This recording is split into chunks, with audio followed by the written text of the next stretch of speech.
कम उम्र में heart attack, 30 की उम्र में हाई बीपी या फिर दिल की बीमारियां। आजकल ये हो क्या रहा है? हर कोई इस सवाल का जवाब ढूंढ रहा है। डॉक्टर्स का कहना है कि इसके पीछे एक बहुत बड़ी वजह हमारा लाइफस्टाइल है, यानी दिनचर्या। और लाइफस्टाइल में भी डाइट का बहुत बड़ा हाथ है। आप कितना हेल्दी खा रहे हैं उससे ज़्यादा इस बात से फ़र्क पड़ता है कि आप कितना अनहेल्दी खा रहे हैं और क्या खा रहे हैं। क्योंकि एक चीज़ ऐसी है जिसे ज़्यादा खाने से हार्ट अटैक और स्ट्रोक का खतरा कई गुना बढ़ जाता है। इसका नाम है ट्रांस फैट या फिर ट्रांस फैटी एसिड्स। ये क्या होता है और किन चीज़ों में पाया जाता है, जानते हैं डॉक्टर्स से।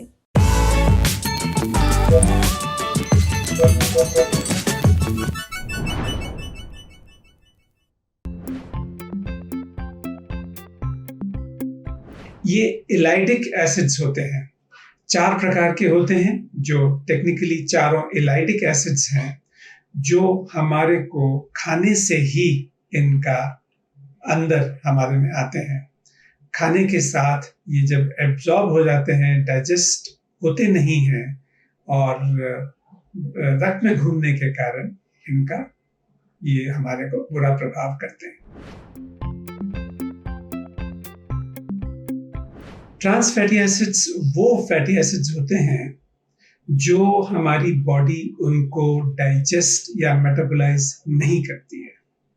जब ये हम खाते हैं, खाने के पदार्थ के साथ जब हम इसका सेवन करते हैं, तो ये हमारे रक्त में उसी प्रकार घूमता रहता है जैसे कि बैड कोलेस्ट्रॉल। इससे बैड कोलेस्ट्रॉल बढ़ता है, गुड कोलेस्ट्रॉल कम हो जाता है, और ये क्योंकि मेटाबोलाइज नहीं होता, ये सारा टाइम रक्त में ही घूमता रहता है और कहीं ना कहीं हमारी धमनियों में या नाड़ियों में जाके जब ये जम जाता है तो उसके कारण, ब्लॉकेज करने के कारण heart attack, stroke, brain stroke और भी पूरी बॉडी में इन आर्टरीज को नैरोइंग के कारण या धमनियों की रुकावट के कारण तकलीफ करता है।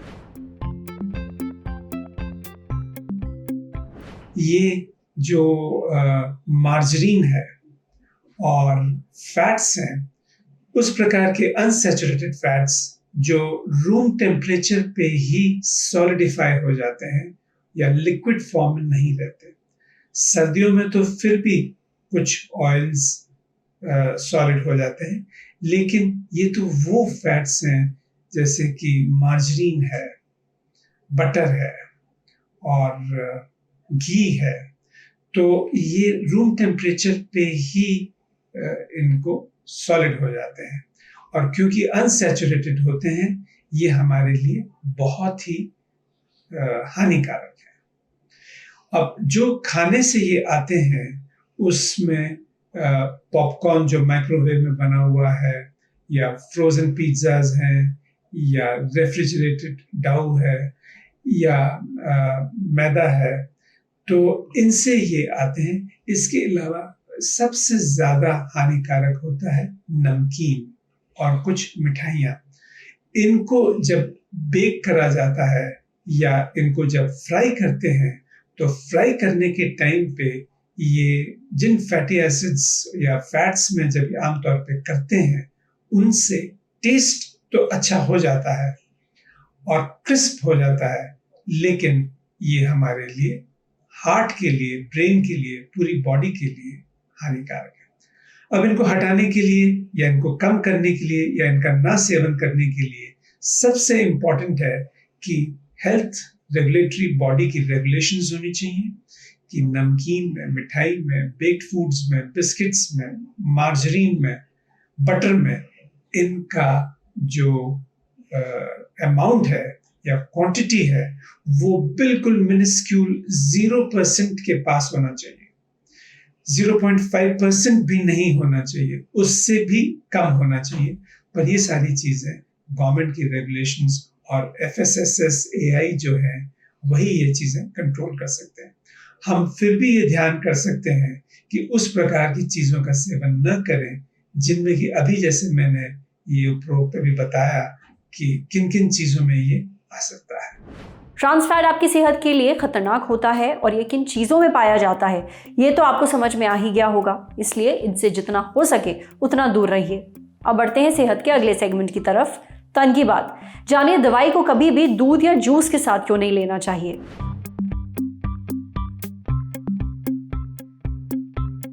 कुछ लोग दूध या फिर जूस के साथ दवाई ले लेते हैं, ऐसा नहीं करना चाहिए। क्यों? इसका जवाब दिया डाइटिशियन श्रेया गोयल ने। उनका कहना है कि अगर दूध या जूस के साथ दवाई लेते हैं तो गलत करते हैं।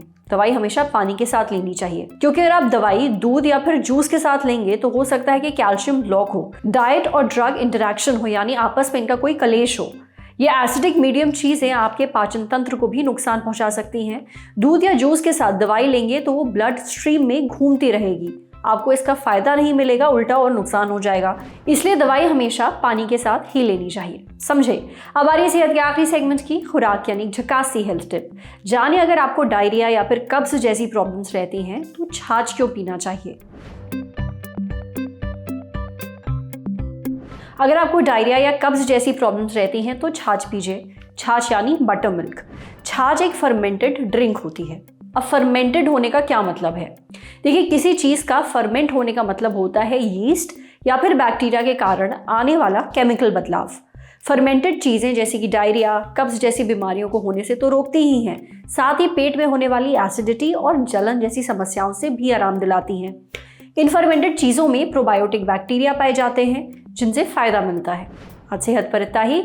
अगर आप एक डॉक्टर हैं, हमसे कुछ शेयर करना चाहते हैं तो जो ईमेल आईडी इस वक्त आपको अपनी स्क्रीन पर दिख रही है उस पर हमें एक मेल भेज दीजिए। जाते जाते एक मजे की बात सुनते जाइए। शुरू हो गया है यूट्यूब पर ललन टॉप का नया मेंबरशिप प्रोग्राम LD प्रीमियम। क्या होगा इस मेंबरशिप में? LD प्रीमियम मेंबर्स किसी भी प्लेटफॉर्म से 3 दिन पहले ही देख सकते हैं guest in the news room और किताब वाला जैसे शोज। ललन टॉप के एंकर्स हर हफ्ते आपसे करेंगे लाइव चैट, देंगे आपके सवालों के जवाब। ललन टॉप के न्यूज रूम में क्या होता है? अर्ली एक्सेस ब्लॉग में दिखेगी न्यूज रूम की रोचक उठापटक। ये मेंबरशिप लेने के बाद सिने सन्यासी समेत कई सारे नए नवेले पॉडकास्ट भी आप सबसे पहले सुन पाएंगे। काम करते करते महीने भर ललन टॉप वालों ने क्या मजेदार गड़बड़ियां और गलतियां की हैं, ये BTS माने बिहाइंड द सीन्स भी आप देख पाएंगे।